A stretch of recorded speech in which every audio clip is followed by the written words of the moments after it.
Oke, lantas cerita anime pun berlanjut di Spare Me Gridlock chapter selanjutnya. Di sini nampaknya tentara bulu hitam beberapa jam kemudian. Mereka pun dipimpin oleh Liliang yang akan pensiun. Itu bisa kalian lihat di video Mimin yang sebelumnya. Beberapa jam yang lalu, garis jatuh bulu hitam di Yizhou. Mereka pun nampak untuk pergi ke suatu tempat. Namun beberapa yang lain mereka pun istirahat untuk menemukan hal yang baru dan tempat yang aman di tempat lain. Mungkin itu bisa menghapuskan penat mereka. Lantas seseorang di sana, sang tentara bulu hitam pun berkata kepada temannya yang lain, "Saya akan pergi ke hutan untuk kenyamanan. Di sini Anda dapat menonton," ucapnya kepada temannya. Ia pun lantas bergegas ke tempat lain sambil memurungkan wajahnya. Tapi di sini temannya pun ngasih tahu ke orang tersebut, "Oke, cepat, Komandan Liliang harus bergegas di garis depan," ucapnya kepada teman tersebut. Temannya pun menuju ke tempat lain yang kemudian dianggap itu adalah tempat yang pas untuk menyendiri. "Saya mengerti Anda akan tahu bagaimana mendesak setiap hari dan setiap malam," ucapnya. Ia pun keberatan bahwa ia harus berjalan setiap hari, waktu siang ataupun malam. Ia pun mengeluh dan ia berkata, "Dia jelas hanya seorang deputi, tapi dia masih bertanggung jawab atasku," ucapnya. Beberapa saat kemudian di sini telah ada retakan yang aneh di depannya. Ia pun tidak menyadari bahwa retakan itu akan sampai kepadanya. Tak lama kemudian, sesuatu yang aneh. Wah, apa yang terjadi? Apakah ini retak atau ada musuh yang datang ke sini untuk menghajarku?" ucapnya sambil panik. Ia pun bingung karena ada retakan di bawahnya dan ia pun akan terjatuh ke bawah. Apa yang terjadi? Tak lama kemudian ia pun terjatuh. Tidak, hantu jahat macam apa yang menggali lubang di tanah?" ucapnya sambil bertanya. Ia pun seolah-olah ditarik ke tempat yang aneh dan asing baginya. Sambil terbalik-terbalik dan terjungkil balik. Ia pun diarahkan ke tempat, yakni ia ditujukan ke bumi. Nampaknya di sini adalah ruang waktu atau tempat untuk menuju bumi. Tapi tempat ini aneh, tidak seperti tempat yang pernah dikunjungi Lusu, yakni ada gerbangnya. Ia pun ditarik dan kemudian ia pun hilang.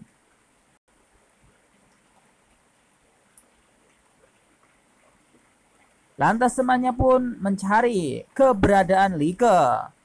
"Hei pengangkut, Like, aneh bagaimana dengan yang lain?" ucapnya. Ia pun bingung lantaran temannya sudah menghilang dan di depannya sudah ada retakan yang aneh. Saat ini pun kembali untuk mengerut. Oke, Mimin akan cerita kembali ke bumi. Nampaknya di sini cerita pun kembali. Di sini kita diperlihatkan di ruang di mana pengurus surgawi, ia pun menguji spesies di laboratorium tersebut. Mereka pun nampak kaget karena ada sesuatu yang aneh dan ada retakan di tempat lain. Nampaknya di sini di Gunung Lomeng telah terjadi benturan antara bumi dan dimensi lain sehingga mengakibatkan dimensi lain pun retak. Tentara bulu hitam yang bernama Like, ia pun terjatuh ke suatu tempat dari retakan tersebut. "Wah, apa? Tidak, cuas." Ia pun jatuh ke tempat di mana ia berada di bumi sekarang. Ia pun nampak bingung melihat pemandangan yang aneh di sini. Nampaknya di sini rumah-rumah dibangun dengan cukup modern. Ia pun terdiam dan tidak mengatakan sepatah kata pun ketika ia terjatuh. Beberapa saat kemudian ia pun bangun dan berkata, Aku sedang di mana ini? Aku tidak mengenal tempat ini," ucapnya. Ia pun melihat situasi dan kondisi bahwasanya ia telah pergi ke tempat yang jauh, bukan di tempat asalnya. Beberapa saat kemudian di sini Chen Zuan dan Chen Li, ia pun memainkan video game di tempat yang aneh. Nampaknya pemeran yang ada di sini adalah Chen Zuan. Ia pun memerankan seseorang yang telah memakai baju yang sangat bagus, ditemani dengan senjata yang begitu mematikan. Lantas ia pun berkata, "Makan Laozu dan beri aku kesempatan untuk mati," ucapnya. Chen Zuan pun mengatakan bahwasanya ia tidak pernah terkalahkan di video game tersebut. Ia pun memainkan game dengan sangat baik karena ia adalah sang master game. Di sini nampak karakter itu pun berkata, "Hahaha, pencuri kecil, hanya karena Anda ingin menyelinap menyerang Laozu di Go, aku adalah leluhurmu," ucapnya. Ia pun berhasil menghajar semua orang dan memainkan game itu dengan sangat baik. Di sini nampaknya Chen Zuan ditemani oleh seseorang di belakangnya. Chen Zuan pun nampak bingung karena dia selalu saja memenangkan pertandingan. Tapi di sini karakter lain pun datang. Ia seorang wanita tapi bukan wanita. Dia seorang pria tapi juga bukan seorang pria. Kakak, luar biasa, bersamamu hari ini kita pasti bisa makan ayam," ucapnya.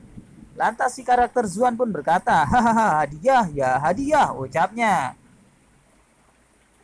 Nampaknya di sini Chen Zuan pun memenangkan pertandingan dan akan mendapatkan hadiah, tapi hadiahnya bukan si cewek tersebut ya. Tak lama kemudian di sini Chen Zuan pun terlihat agak begitu ketakutan. Gadis ini memiliki suara yang bagus dan suara yang bagus atau yang lain, ucapnya. Pipinya pun kelihatan memerah. Tapi ia panik. Yang datang bukanlah cewek, ia seorang waria. "Itu kakak apa kecil berkencan online?" ucap dari Chen Zuan kepada karakter tersebut. Ia pun mengajak kencan online. Tapi di sini nampaknya orang itu pun berkata, "Oke, jika Anda memberi saya level ketiga, saya akan berkencan dengan Anda secara online," ucapnya. Ekspresi kasar kepada Chen Zuan. Chen Zuan yang menyadari hal itu, ia pun nampaknya bingung. Kenapa orang tersebut meminta rompi yang telah ia pakai sebelumnya, yang ia pernah curi, dan ia pakai kini akan diminta kembali oleh orang lain. Si karakter tersebut pun menangis, lantas ia pun berkata, "Tanpa diduga saya telah hidup selama hampir 19 tahun dan pertama kali saya diminta untuk melepaskan pakaian saya. Ternyata saya diminta untuk melepas baju besi kelas 3 yang baru saja saya ambil barusan," ucapnya. Di sini nampaknya Chen Zuan pun sedih karena karakter yang ia perankan bersama seorang waria. Tak lama kemudian Chen Zuan ingin mengakhiri hidupnya dengan menggunakan bom di video game tersebut. "Aku akan mengakhiri hidupmu," ucap dari Chen Zuan. Di karakter tersebut, mereka pun nampaknya panik karena Chen Zuan membawa bom dan orang tersebut lari terbirit-birit. "Bergantung pada apa yang kamu pikirkan, apakah kau sudah gila?" Lantas kemudian, bom! Ledakan pun terjadi dan mereka pun meninggoy. Di dalam game tersebut, di sini nampaknya Zuan harus memulai kembali kelanjutan dari game tersebut karena ia telah game over atau mati. "Karaktermu telah mati, satu ronde lagi atau berhenti," ucap dari dalam komputer tersebut, menginstruksikan agar Chen Zuan berhenti atau melanjutkan ronde lagi. Di sini nampak Chen Zuan pun bingung, hari-hari dihabiskan dengan bermain game atau bermain sesuatu yang aneh dan tidak ada musuh, bahkan orang yang kuat menyerang mereka. Di sini nampaknya Chen Zuan dan Chen Li. Ia adalah seorang karakter yang kuat. Lantas mereka berkata, hahaha, Chen Zuan, kenapa kamu bertemu dengan seorang waria lagi? Hahaha, ini adalah pertama kalinya, ucap Chen Li kepada Chen Zuan. Semua orang yang di luar pun tampak mendengarkan hal tersebut. Di sini dua orang tersebut pun cekikian. Apakah itu sangat lucu? Ucap dari Chen Zuan kepada Chen Li. Chen Li pun terus tertawa. Saya memberitahu Anda, Chen Zuan, apakah Anda tahu bahwa Anda dalam keadaan utuh sekarang? Ucapnya sambil ketawa cekikian. Tak lama kemudian Chen Zuan pun berkata balik kepada Chen Li. Keadaan tidak tersentuh. Maksud kamu apa? Ucapnya kepada Chen Li.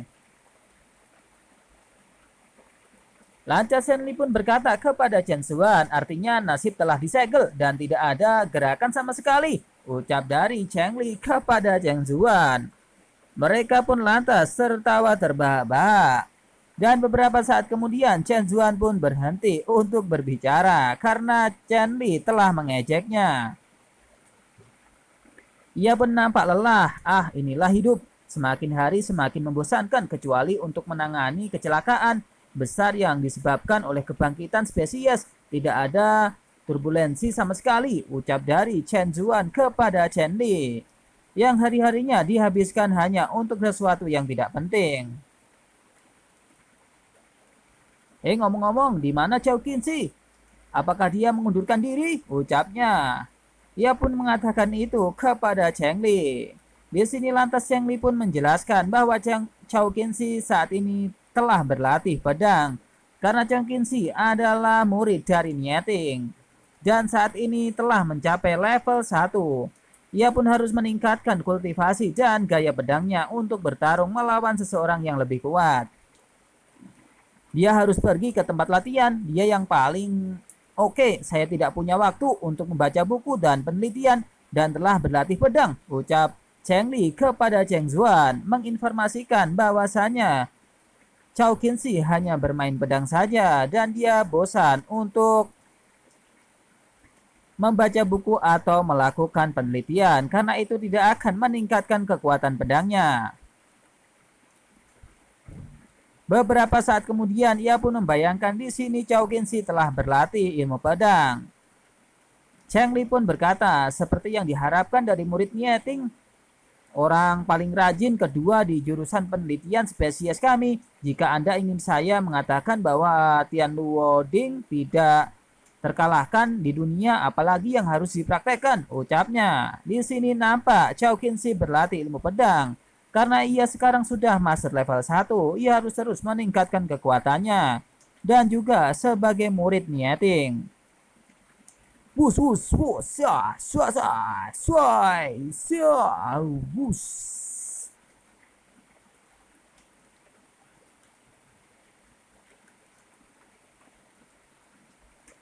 Lantas kemudian Chen Zuan dan Chen Li kemudian ngobrol yang lain. Mungkin ia akan membuat teh atau membuat sesuatu yang bisa dimakan. Hei orang-orang rajin kedua, semuanya adalah level A, ucap dari Chen Zuan kepada Chen Li. Di sini Chen Li dan Chen Zuan adalah orang-orang yang luar biasa. Setelah ditinggal Lusu, mereka pun menjadi bawahan dari Kaisar Surgawi. Saya tidak tahu bagaimana orang pertama yang rajin sekarang. Saya benar-benar khawatir tentang dia, ucapnya kepada Chen Li, yang saat ini Chen Zuan membuka laptopnya. Lantas Chen Li pun berkata kepada Chen Zuan, saya tidak khawatir tentang keselamatan saudara Su, tetapi saya tidak tahu kapan dia akan kembali. Ucapnya mengkhawatirkan Lusu bahwa Lusu belum kembali ke bumi dan masih terperangkap di tempat lain, yakni di dimensi lain.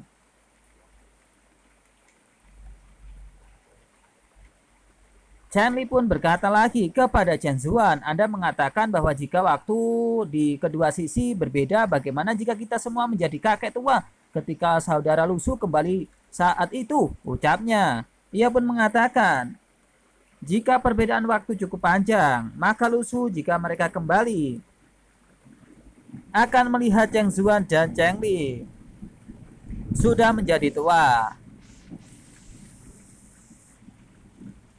Tak lama kemudian, bunyi dering dari ponsel pun berdering. Nampaknya di sini Zhong Yutang pun mengabari bahwasanya ada sesuatu yang aneh. Ia pun mengabari Cheng Zuan dan Cheng Li untuk segera ke Gunung Longmeng. Ada praktisi di Gunung Longmeng yang menculik pemilik villa. Cepat datang, ucapnya, menyuruh Cheng Zuan dan Cheng Li untuk bergegas menuju villa dan menyelamatkan seseorang di sana. Di sini lantas Cheng Zuan pun berkata kepada Cheng Li, ada praktisi di Gunung Longmeng yang menculik pemilik villa. Bagaimana bisa masalah sepele seperti itu mengharuskan kita untuk bertindak? Ucap dari Cheng Zuan kepada Cheng Li. Karena mereka berdua sudah sangat kuat di sini, maka dia sudah bisa langsung dihubungi oleh Zhong Yutang untuk segera datang. Sejak diberitahu pasti ada alasan. Ayo kita pergi, ucap dari Cheng Li kepada Cheng Zuan. Beberapa saat kemudian mereka pun bergegas untuk melaksanakan tugas tersebut. Di sini nampaknya Zhong Yutang pun telah menunggu orang-orang yang datang dan akan menuju ke Gunung Longmeng. Beberapa saat kemudian Cheng Li dan Cheng Zuan pun sudah tiba di samping Cheng Zuan, di samping Zhong Yutang. Lantas Cheng Zuan pun berkata, "Hei Zhong Yutang, apa yang terjadi? Bagaimana kabar para bandit dan sandera sekarang?" ucapnya bertanya kepada Zhong Yutang. Lantas Zhong Yutang pun mengkonfirmasi hal tersebut.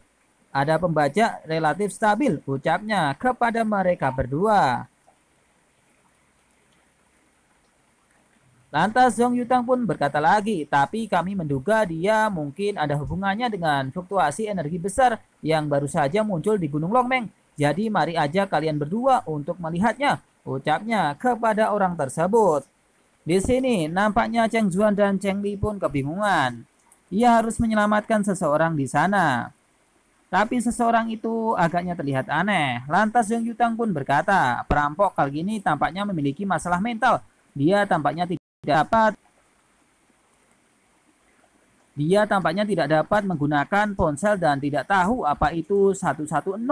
Dia tidak peduli jika pemiliknya diam-diam menelepon polisi, ucapnya. Ia pun menerangkan bahwasannya orang yang jadi sandera itu tidak mengerti apa itu telepon.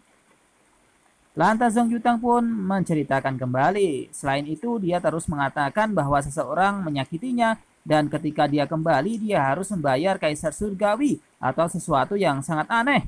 Ucapnya, hei perampok, saya tidak tahu telepon saya, jadi saya tidak tahu saya menelepon polisi atau tidak, ucap dari seseorang tersebut. Yang saat ini berada di villa dan dirampok oleh seseorang yang aneh. Nampak Cheng Zuan pun tertawa terbahak-bahak. Mengapa kaisar surgawi keluar? Apakah dia datang dari surga yang tidak tahu apakah dia mengenal Su Gokong atau tidak? Ucapnya mengejek orang tersebut. Tak lama kemudian Cheng Li pun berkata, "Hei, jadilah miskin di sini," ucapnya kepada Cheng Zuan. Tak lama kemudian telah datang di sini Little Fury dan rombongan tikusnya yang sangat kuat. Mungkin mereka sudah mencapai peringkat B sekarang. Ia pun mendarat di sebelah Cheng Zuan dan juga Cheng Li bersama dengan Zhong Yutang. Zhong Yutang pun nampak tercengang melihat kedatangan Little Fury dan yang lainnya. Karena mungkin di sini Little Fury tidak terlalu membahayakan seperti binatang-binatang lain yang telah bertransformasi. Tak lama kemudian di sini Little Fury pun menuliskan sesuatu kepada Zhong Yutang. Situasi di dalam telah dikonfirmasi dan musuh yang kuat Rong memiliki peluang 90% untuk membiarkannya jatuh ke dalam mimpi, ucap dari Little Fury kepada Zhong Yutang. Bahwasanya Little Fury pun mampu mengatasi orang tersebut sendirian. Tak lama kemudian, Cheng Zuan pun berkata, Little Fury menjadi seorang pramuka, benar-benar semakin bergaya, ucapnya kepada Cheng Li. Lantas Cheng Li pun berkata, bagaimanapun Lu Su pembunuh kecil yang mengambil inisiatif untuk menemukan spiritualitas Lu Su, ucapnya. Ia pun menganggap bahwasanya Little Fury adalah hal yang baik yang dimiliki oleh Lu Su. Beberapa saat kemudian di sini Zhong Yutang pun mengatakan kepada Little Fury, ini tentang kehidupan manusia. 90% dari Anda tidak yakin jika Anda gagal dan menyebabkan sandera mati itu akan buruk, ucapnya kepada Little Fury. Lantas Little Fury pun dengan bersemangat, hahaha, lalu aku akan yakin dengan 100%, ucapnya kepada Zhong Yutang dengan nada yang aneh. Namun tak lama kemudian di sini ada sesuatu yang memecahkan kacanya. Piais! Kelihatannya itu adalah kekuatan Choi Qinshi. Tak lama kemudian Zhong Yutang dan Little Fury dikagetkan oleh kedatangan seseorang yang aneh. Yakni ini dia Choi Qinshi dan orang aneh yang ia bawa, yakni tentara bulu hitam yang telah terjatuh dari tempat yang aneh di Gunung Longmeng. Cheng Zuan dan Cheng Li pun nampak kaget karena kedatangan Choi Qinshi yang secara tiba-tiba. Ia pun mendarat dengan sangat sempurna dan ia membawa seseorang di sampingnya. Lantas seseorang itu, yakni tentara bulu hitam pun berkata kepada mereka semua, siapa kamu di sini? Keluarga mana yang menyuruhmu untuk menganiayaku? Aku di sini, apakah Anda tahu bahwa saya bekerja untuk kaisar Duanmu, yakni kaisar surga? Apa konsekuensinya jika dia mengetahui bahwa saya pergi? Ucapnya bertanya kepada seseorang yang ada di situ bersamaan dengan Choi Qinshi. Nampaknya di sini Choi Qinshi sudah sangatlah kuat. Kelihatan cukup menawan dan oke sekali dengan pedang yang diberikan oleh Nieting. Sambil marah-marah, orang itu pun berkata kepada semua orang bahwa dia adalah utusan Kaisar Surga Duangmu Guanxi. Tak lama kemudian ia pun berhenti berkata dan diam. Di sini nampak Choi Qinshi pun kaget melihat orang tersebut. Nampaknya dia gila dan ngelantur saja. Beberapa saat kemudian Choi Qinshi pun bertanya-tanya dan bingung. Ia pun lantas berkata kepada orang tersebut, pernahkah Anda mendengar tentang Lu Su? Ucapnya kepada tentara bulu hitam yang tersesat tersebut. Sang tentara pun berkata kepada Choi Qinshi, Lu Su, nama ini sangat familiar, ucapnya kepada semua orang.